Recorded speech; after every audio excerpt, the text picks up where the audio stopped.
Well, 4th District Congressman Todd Rokita is touting a project earlier this year with the Indiana Chamber of Commerce to roll back federal regulations that could impact Hoosier businesses. Also has some strong opinions about the potential impact of recently passed free trade agreements.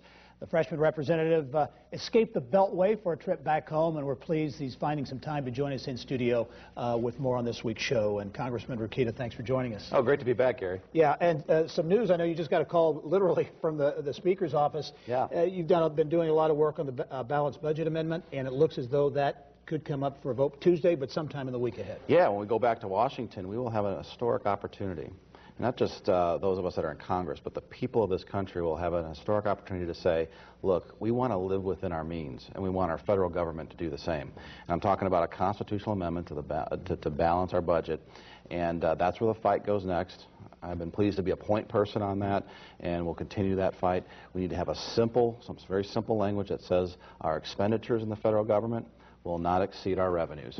Is that where the rubber's going to hit the road in getting a so-called clean version versus something that's got a lot of other things? I think so. And that concept came within one vote of passage in 1995. So there are a lot of even Democrats and some Republicans that are still around today that had that similar vote in 95 that I'm going to look forward to making sure they vote the same way again.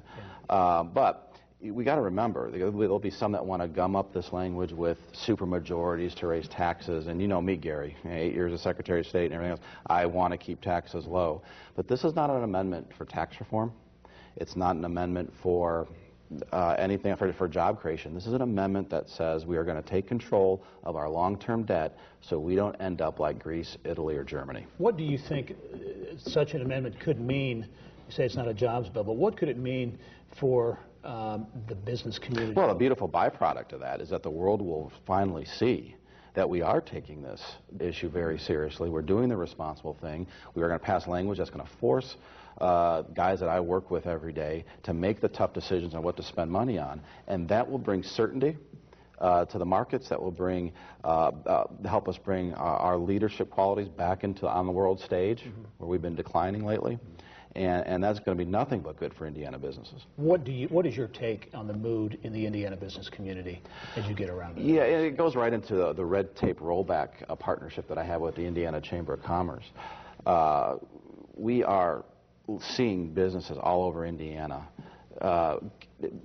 beyond complaining, just very concerned, almost panicky about the fact that there's so much uncertainty in the tax code and what's going to happen with the 10 or more agencies that have jurisdiction over their livelihood, that it's causing people just to pull back and hold back.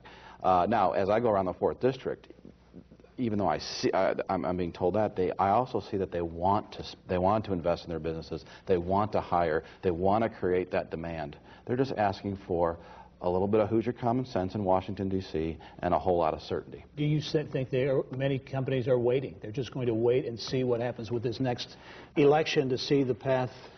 Maybe the next election. At this point, maybe that's it. I hope we don't have to wait that long. I don't think our economy should have to wait that long.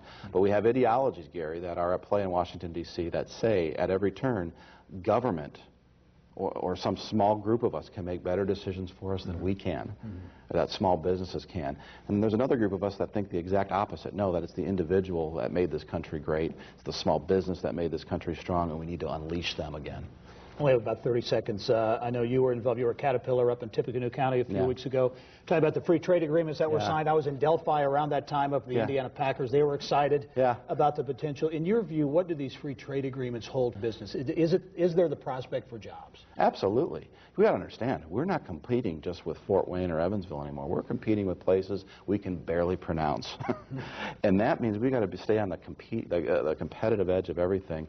And Caterpillar does that with their business. We had the soybean growers there. We had livestock owners there. And all that brings money back into this country instead of letting our dollars go out. And that's good for jobs. All right. 4th District Congressman Todd Rokita, as always, thank you for joining us. See you. We'll talk to you soon. Well, a reminder, we'll link you to all of the interviews from this week.